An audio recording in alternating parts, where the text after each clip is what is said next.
Good evening, ladies and gentlemen. Thank you for joining us again this evening on this special program where we touch on different events around the world, and Professor Bolaji Akinyemi shares his views on those events.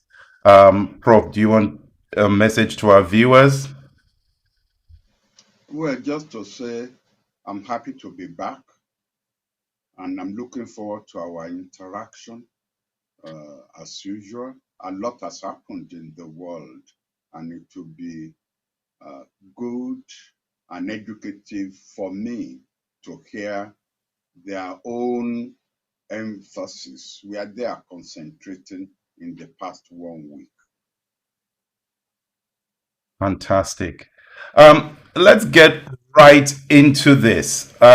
Prof, over the last week, there's been quite a lot of messages coming out of the United States.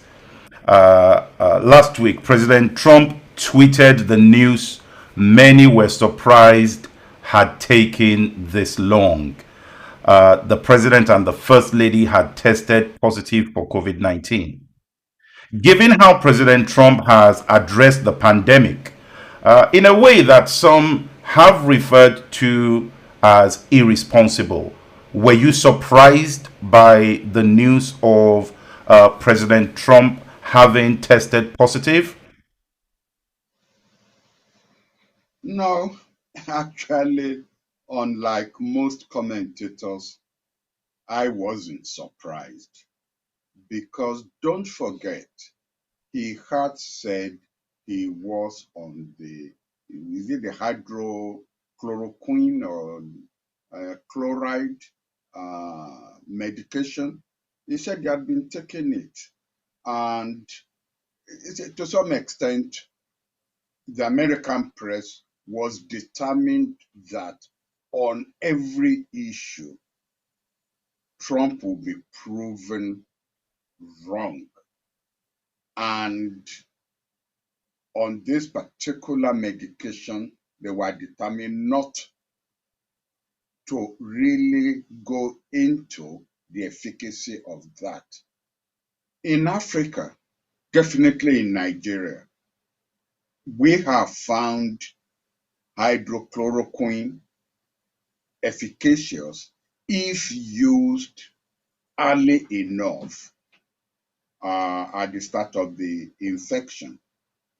Even quinine is used routinely in malaria, infested areas in Africa, and it has proved efficacious. So really, I wasn't expecting him to come down on or to catch COVID-19. So to that extent, I was surprised. However, in ancient times, the Romans had a saying about Africa. Out of Africa, always something new. So, presumably, we will transfer that saying to America. Out of America, always something new. And this week has just proved the applicability of that saying to the United States. Uh, Prof, President Trump has been uh, put in the high risk category because of his age. Now we know he went to a military hospital, and there was that drive by that he did to come out of the hospital early. Was this a sign of strength for the president? No, it was a sign of recklessness. But see, let's put this in perspective. The president was on a cocktail of drugs that have never been used before. They've never been approved by the Federal Drug Agency, FDA, whether singly or in combination. He was on steroids. So, you see, to some extent, I doubt whether I, to some extent, I'm worried about the effects of all these drugs on the president's mental capability.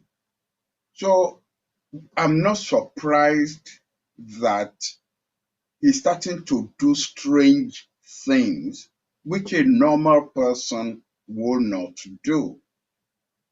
And one of it is the one you referred to, taking that drive around against the advice of doctors. I mean, we know that now.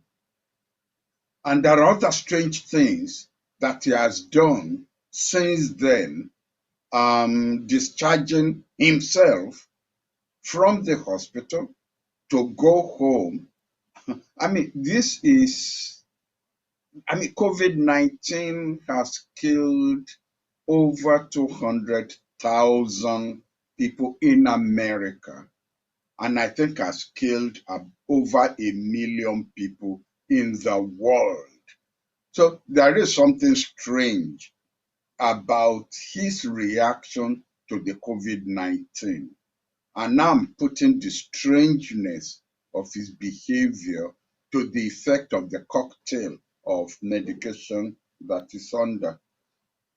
I wouldn't do so. Neither would you. uh, um, but while we still look at, maybe we try to find reasons why he could have come out, and one of them could be this issue of a lot of the polls are now starting to put Biden significantly ahead of Trump. And is this infection the final straw that's going to cost the Republicans this election? Again, I mean, of course, I mean, if I were writing a thesis on that, I will make reference to it as a contributory factor. But believe me, he's already lost the elections. COVID, whether he caught COVID-19 or not, he's already lost the elections. The gap in that the percentage of support shows not only nationally but in the key states. There's no way he's going to catch up with Biden, whether he caught COVID-19 or not. It's a done deal.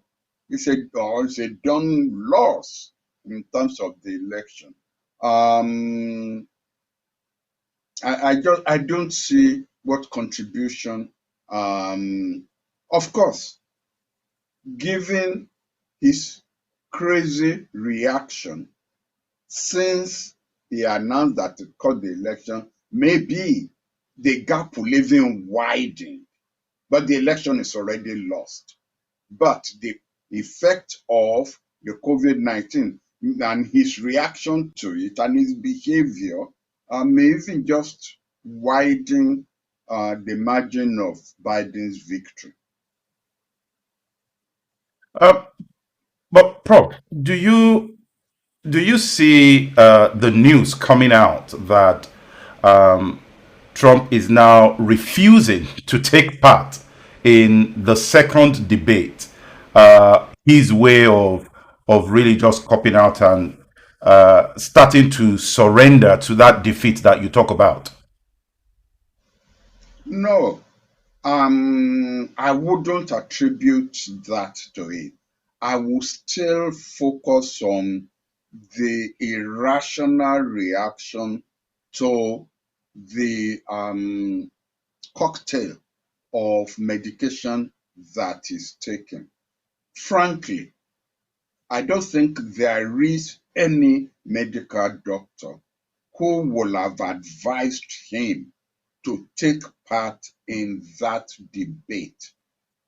I mean, recall that people don't get over COVID-19 infection like that and get back to business as usual. You don't. Haven't known anybody. I know what some of the patients have looked like, including prominent patients, prime ministers, presidents in other countries, what they've looked like even a month after they had come down with this infection. They look like ghosts. And look, I'm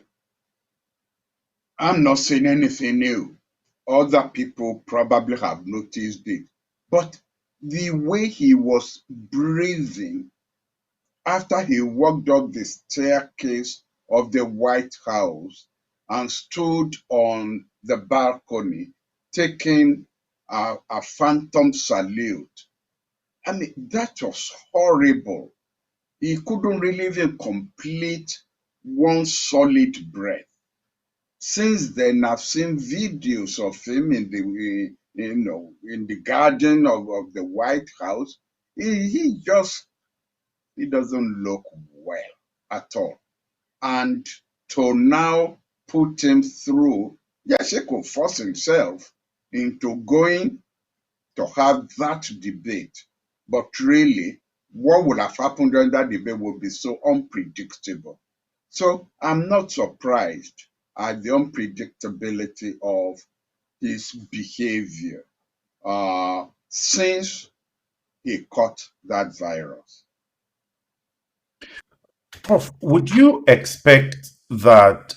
What kind of position do you expect the Democrats to start taking now, given the fact that Trump now has so many things more complicated than even before working against him? What kind of stance should they be taking now to ensure that they really do go on to win this election?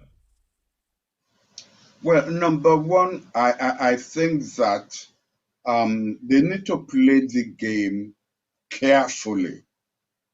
There shouldn't be any, no, what the Germans will call Schadenfreude, rejoicing at the calamity that has befallen Trump. They should be careful not to be caught out on that. That's number one.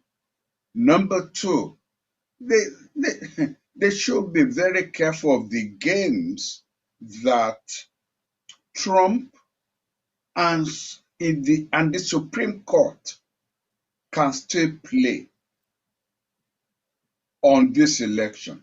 I was shocked by the decision of the Supreme Court a few days ago that said for postal voting, there must be a witness that will sign the ballot. Now, that's something new. This Supreme Court has been noted for whittling down the voting rights of Americans. And we know that when they do that, it is usually the minorities that they are targeting. How can you, a month before the election, already, I understand about 2 million voters have already cast this ballot, absentee ballot, and then in the middle of that, the Supreme Court comes up with this condition.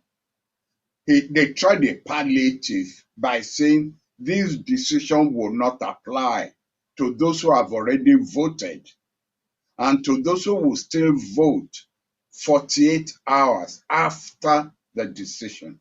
Why couldn't they just have said, we will examine this issue after the election is over, we cannot start considering conditions in the middle of the voting process. Why couldn't they say that? I'm very, really, I'm very wary of this present Supreme Court, and in collaboration with Trump, who knows what tricks they could be up to. So really, in one word, the Democrats have to be on their toes. They have to empanel some of the brainiest and best lawyers in America, all over America, and keep their eyes open, not only on November 3rd, but from now until maybe a week after November 3rd, to make sure that no funny judges come up with funny decisions. Mm. All right, let's move on to the vice presidential debate. And the first presidential debate was characterized by many as a train wreck. Uh, were you surprised by the vice presidential debate? No, I wasn't surprised.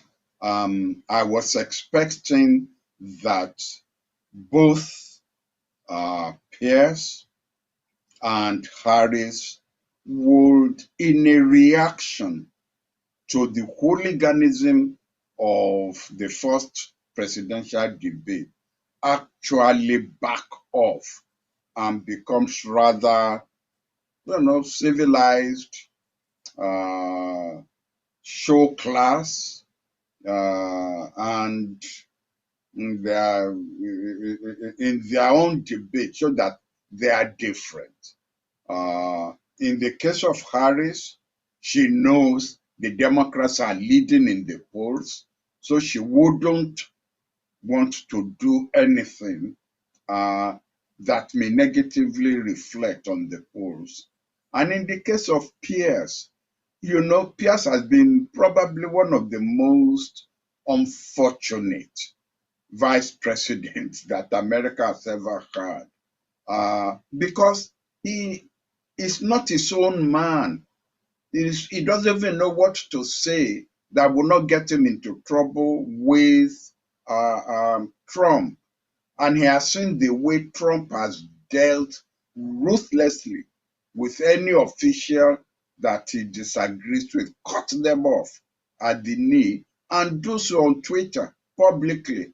So, to that extent, Trump, Pierce then himself had to be careful and backpedal. And so I wasn't surprised that the debate became low key. Occasional flashes, they became low key. One of the things, and I think you said it on this program before, Prof, that you were expecting the candidates to give the American people a sense of policies, which was clearly missing in the presidential debate. Did you see enough of discussion around policies that would affect the day-to-day American? On the part of Harris, I saw that she indicated uh, policy parameters that Joe Biden will implement if he won the election. On the part of Pierce, we didn't. It was just more or less the president did this, what they had done in the past, which was not much. Uh, Unfortunately, the economy, which was the strength of Trump, and which Pierce perhaps could have emphasized, had gone haywire because of COVID-19. So there was nothing to write home about except perhaps to blame COVID-19 for the crash of the economy. But then that would have allowed Harris to hit him back by saying it was not COVID-19, it was the way you and your boss handled COVID-19. So he didn't want to enter, he didn't want to enter that trap. And I really think that Harris was really kind towards him because there were issues on which you could, I mean, she is a brilliant prosecutor, very adept at cross-examination. And I'm sure you saw her at some of the Senate interrogation of some of the candidates, some of the nominations that President Trump had put forward onto the judiciary bench. You have seen the way she had cross-examined them. This time she didn't bear, her knuckles. She was just rather gentle, but the public opinion still gave her, I think, 58% to Pierre's 36% or something like that. So she won without pushing her luck. Yeah. Um, Prof, historically, and it'll be good to get your view on this.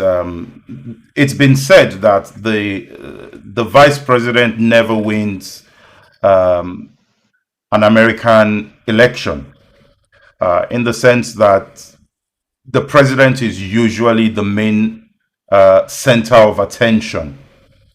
In this case, though, do you think that Pence and Harris have done enough to change that narrative?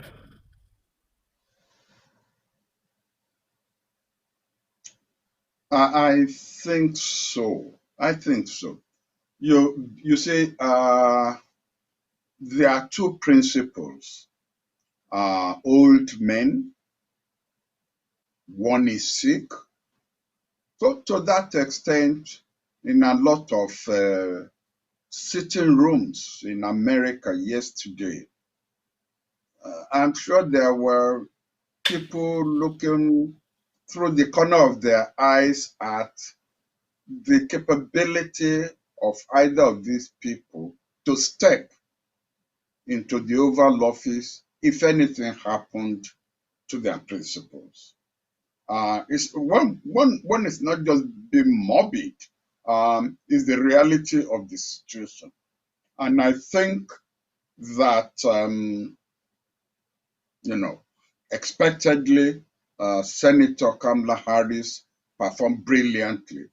She must have reassured those who needed reassuring that she was capable of the job should the need arise. I'm not sure that Pierce quite stood up to the plate, not because he couldn't have done so. But remember what I said earlier. When you are serving under Trump, you need to be absolutely careful that you don't outshine him. You don't get, because really, President Trump is a very insecure man. And any little whiff of, oh, he's trying to show me up, will have been sufficient for him to go tweeting to cut Pierce, uh, to cut him down. So I mean, I feel sorry for Pierce, but I think that with Senator Kamala Harris, she measured up to the situation. All right. Prof, there's some disturbing news coming out of the US this evening, where we are mourning for some in the US.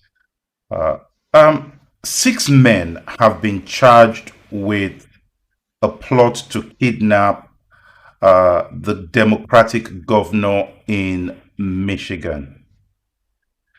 How disturbing a development is this in the context of American politics? Um, what do you want me to say? Uh, this is the United States of America we are talking about. And that there will be a militia who will be caught in the act of preparation, not just talking loosely, but actually they are taking steps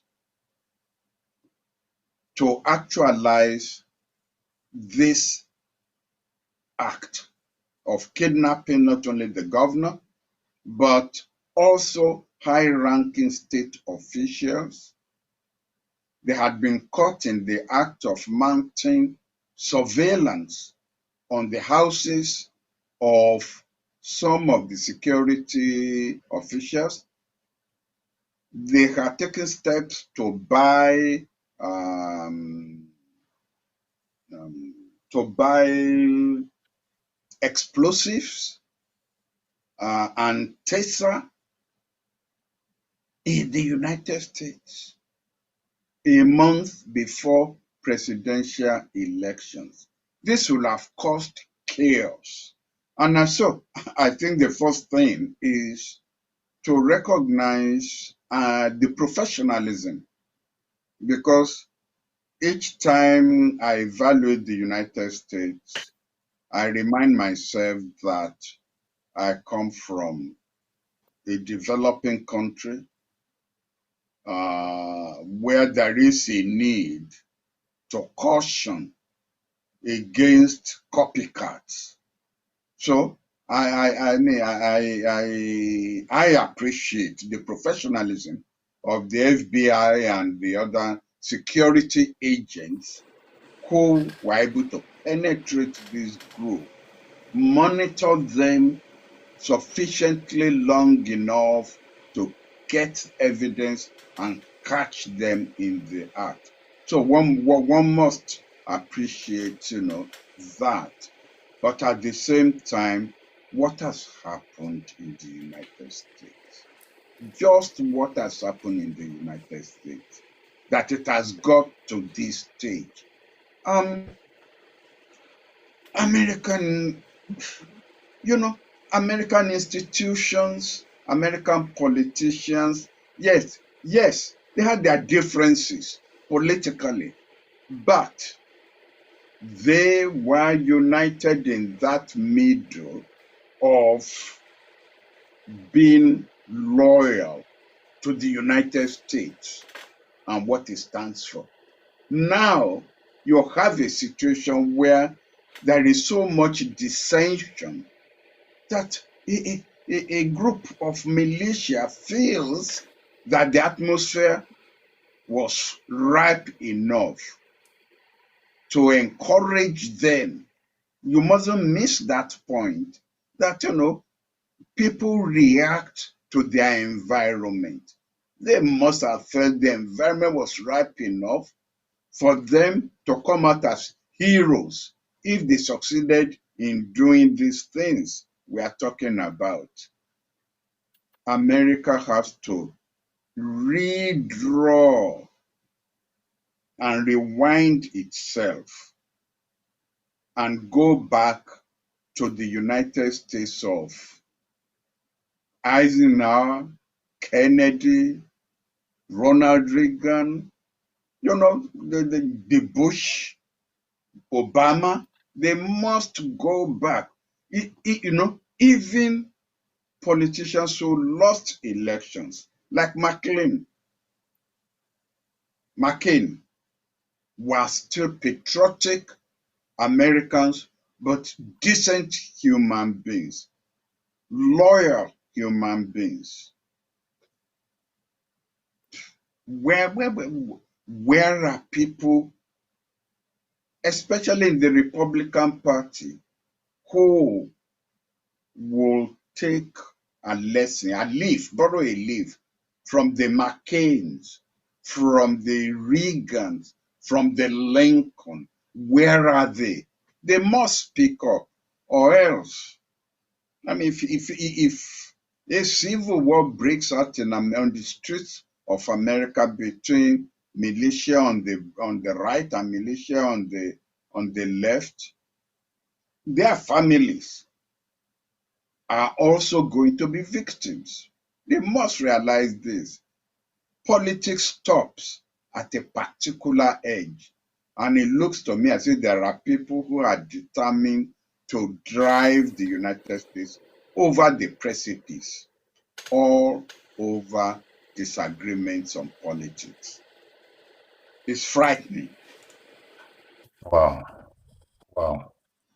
Um, we've also seen something else this week regarding someone who would normally not comment on political issues, putting out a statement that's sending a signal to people generally in terms of where his views are, and this is in terms of the Pope and the him signing the encyclical document this week. How important is that, given the place that Catholics, the role that Catholics have played, particularly for Trump in previous elections, and I think almost 52% voted for Trump previously. How important is this step that the Pope has taken? Um, the Pope, not this present Pope alone, all popes have always been political figures. All popes. And they express their views through the encyclicals that you've mentioned, but also through their sermons, including the Sunday window message to the world. You shouldn't forget that apart from being the head of the Catholic Church, the Pope is also head of his state. And so he wears two berettas. He wears double hats. And the Pope, each Pope has always expressed his view on the issues of the day that he feels are fundamental. So what the Pope Francis had just done with this encyclical, to me, is not strange.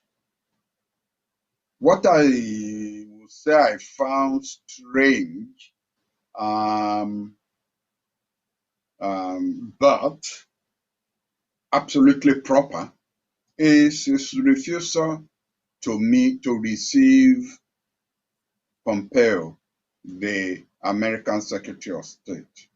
But I blame the American Secretary of State. You shouldn't go around trying to see heads of state in the middle of your own elections, especially since this particular head of state, this particular Secretary of State has inserted himself into the campaign by what he did during the Republican convention. Usually, American cabinet members, by tradition and convention, keep out of political campaigning. The Secretary of State has inserted himself into this election. So I won't then be surprised if the Pope now says, no, I'm not going to receive you. I'm not going to allow myself along those lines, to be brought into the controversy that is going on. But on environmental conditions, on gender issues. Uh, and, and when the popes do that, they open themselves to criticism, and they have received the criticism, not just Pope Francis, Pope John Paul II. He was even more an activist Pope, although on some issues he was on the right wing, but on some issues he was, you could align with the left. So this to be expected. I'm not surprised. All right, let's move to Europe and the UK. And one of the questions that has come through here is that the EU has sent a letter to the UK indicating they would be pursuing the legal route for a breach of the withdrawal agreement. What are your thoughts on this? And do you see the reputation of the United Kingdom as a trading partner being eroded by this action? Um, I believe anyone who thinks that Brexit is going to be an easy-going, easy-flowing uh, process has just had a rude awakening. From the beginning, some of us had realized that Brexit is going to affect the complexities of the relationship between United Kingdom and the EU, and how you are going to unwind this, complex issues is going to task um, the capability, the intelligence, the energy, the diplomatic skill of both parties. And it's not something that you are going to subject to bullying and to threatening. Because in a way, if we are going to see it, these are two unequal parties. Boris Johnson may attempt to let the British people know that Britain can stand its own ground and so on. I have no doubt that they're going to try their best, but it's one country against continental Europe. The weights are not equal.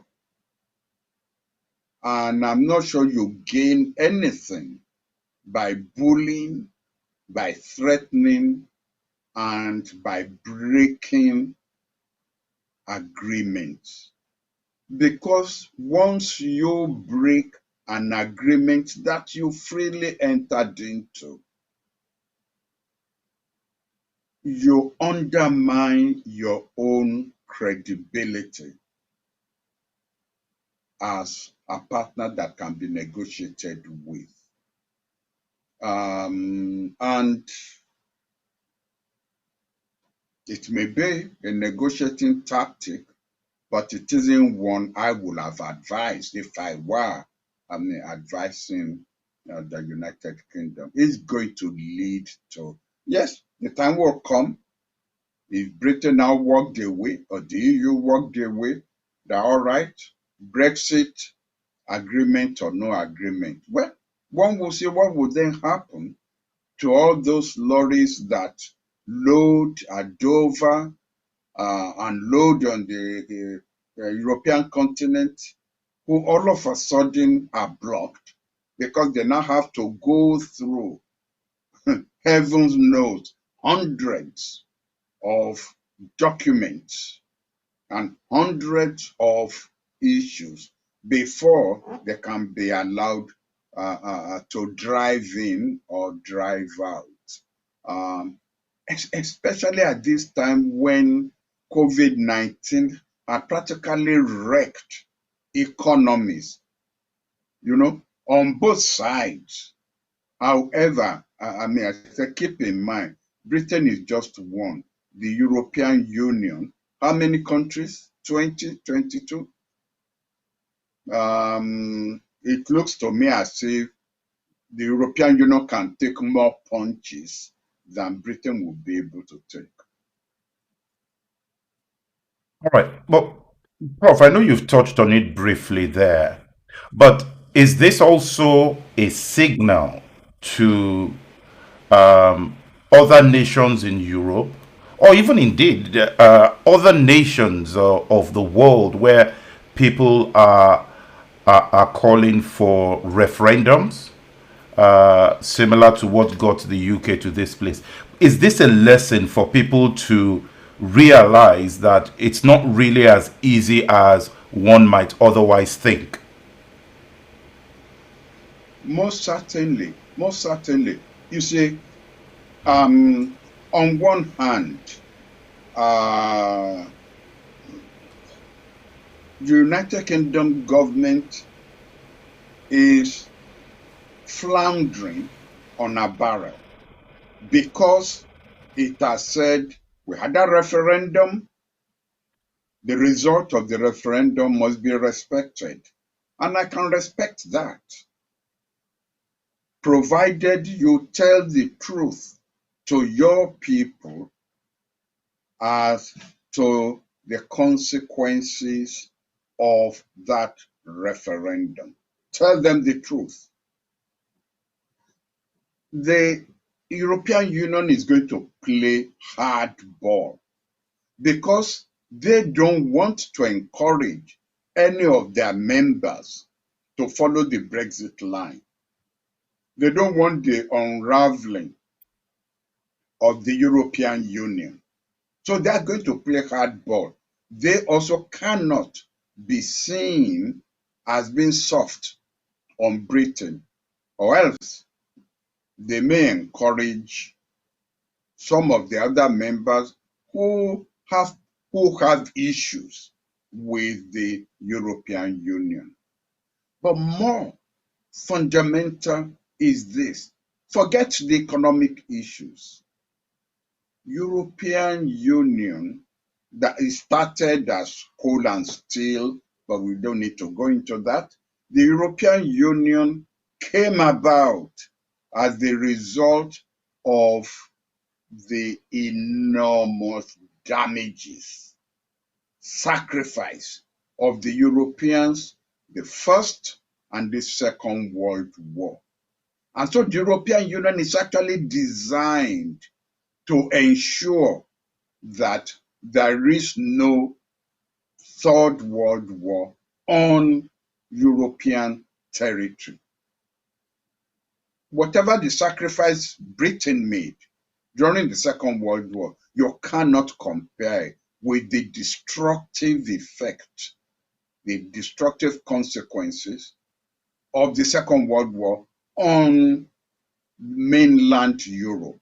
So they have that at the back of their minds. And so to that extent, they will go that extra mile to make sure that European Union does not fragment. And I think that was the second question you asked me about the effect, the lessons that could be learned in other countries Yes. that are also uh, talking about referendum. I know what you mean. I know where you are going. Just know that once you have scrambled eggs, you cannot unscramble the eggs. You cannot. So the lessons will be very clear. On there. Thank you for that. Very, very. Good response there, Prof. Um, there's another point while still on the United Kingdom, which has a significant effect on immigration and how we handle this issue of asylum seekers who find themselves in a country and they're looking for help there. And it was the news some days back that the UK Home Secretary had asked some members of her department to explore building an asylum center on a volcanic island, Ascension Island, is what they've called it. Is this the beginning of a more hostile approach to immigration, to human rights, even if we're thinking of putting people on a volcanic island? What are your thoughts on this, Prof?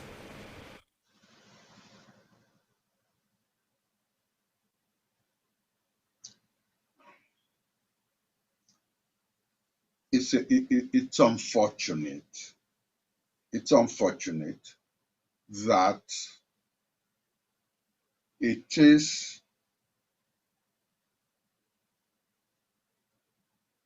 it is a cabinet member who is the daughter of immigrants, first from India to Uganda, and then from Uganda to the United Kingdom. So she has, and if you like, her family, her people have been beneficiaries of hospitality of two continents who will now be associated with a plan to build what I will call, let us call it spade a spade, a concentration camp for immigrants on this Ascension Island. Do people forget their history once they are in office? Does power actually destroy the humanity in people?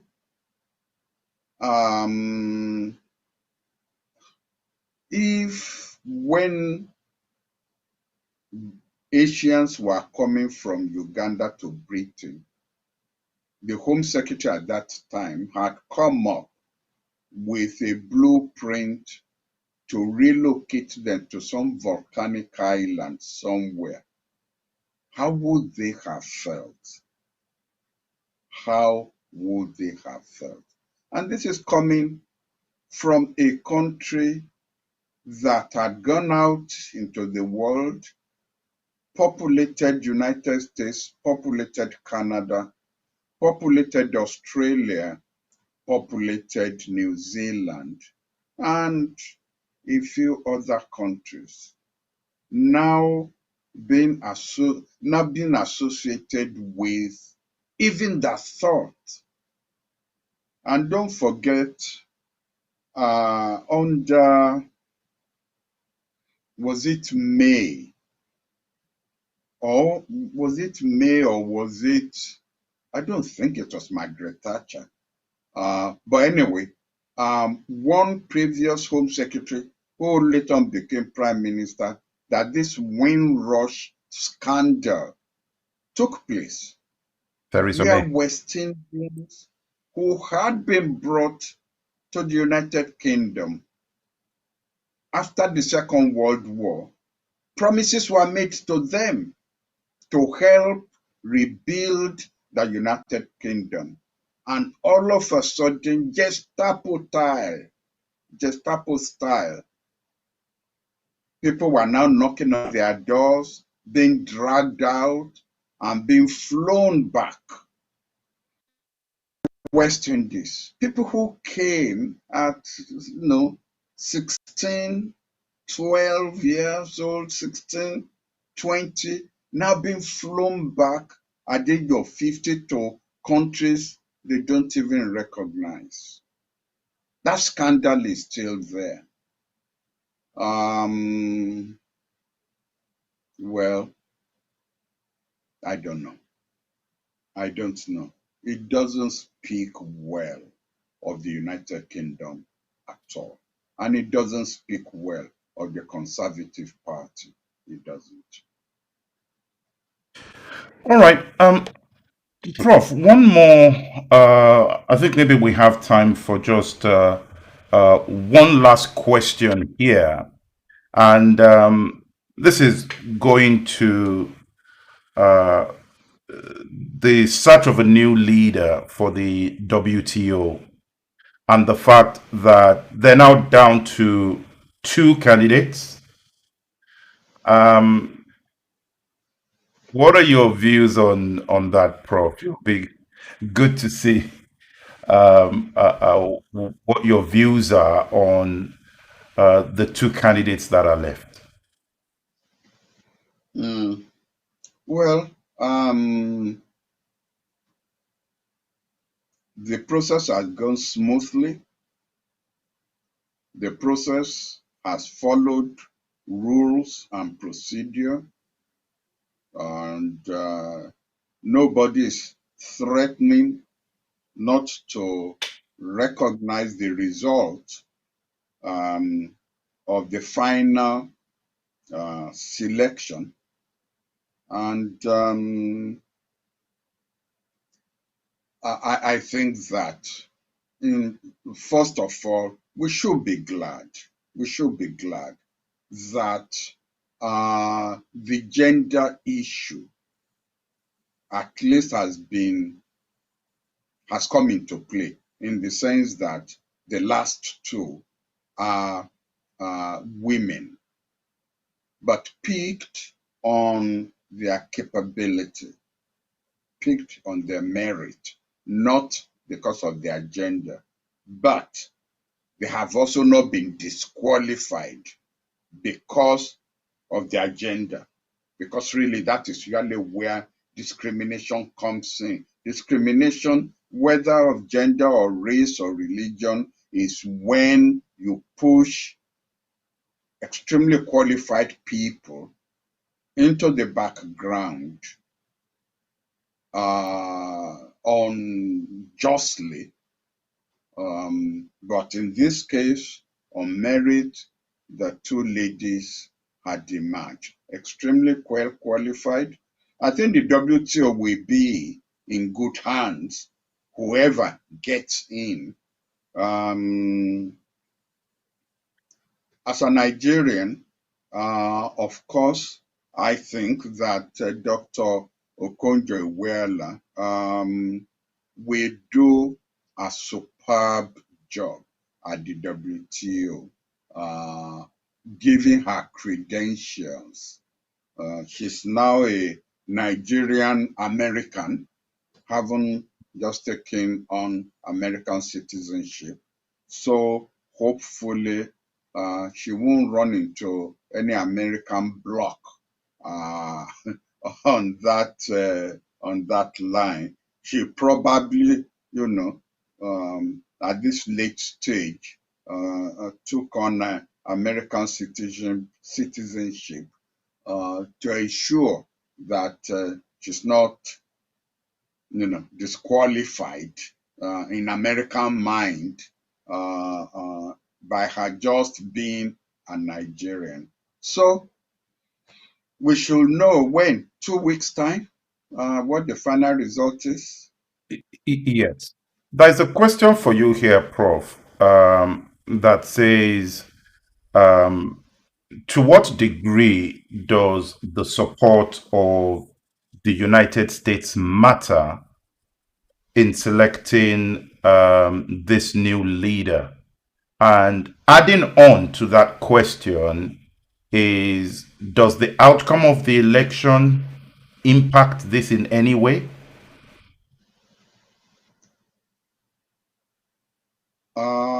Oh, sorry. You are talking about the November 3 American election. Yes.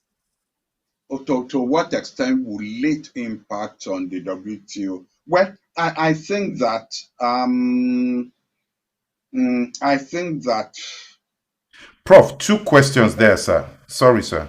The first uh, one is mm, whether or not uh, only the candidates supported by the United States will win.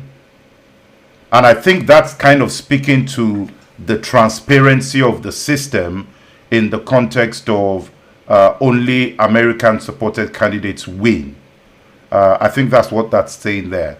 But the second question is then to what degree would the presidential elections in the United States mhm, impact the election of the WTO?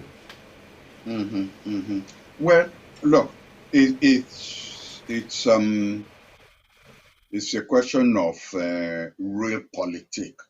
Uh, if the United States opposes a candidate who is running for to head an international institution, it does not mean that that opposition cannot be overcome, but it makes the job more difficult. It depends on how far the Americans are prepared to put pressure on their allies.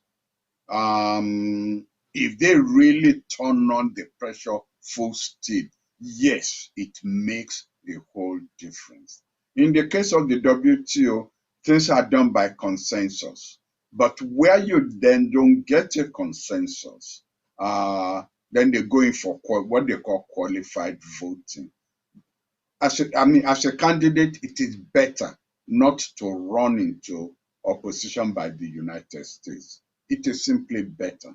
And that is why when states are fielding candidates for international posts, they pick people who they feel the United States would be comfortable with. We had that in the International Atomic Energy Agency election, but which is outside the remit of our program. Second one, I think that if, well, since there is no American running, uh, Prof, we could Trump's, say there's an American running. because she's a Nigerian American now, well, Yes. I get, I get your point. But no, um, Trump's America First will probably not be at play. But if it's Biden that wins, um, um, I think that you will have a less narcissistic and less, you know, uh, it will be more gentle election. Because don't forget, South Korea is an American ally as well.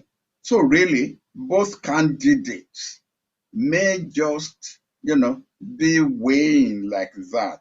But I believe that if if Biden wins November 3rd, but then he's still not going to be the administration that will vote. It's not coming in until January.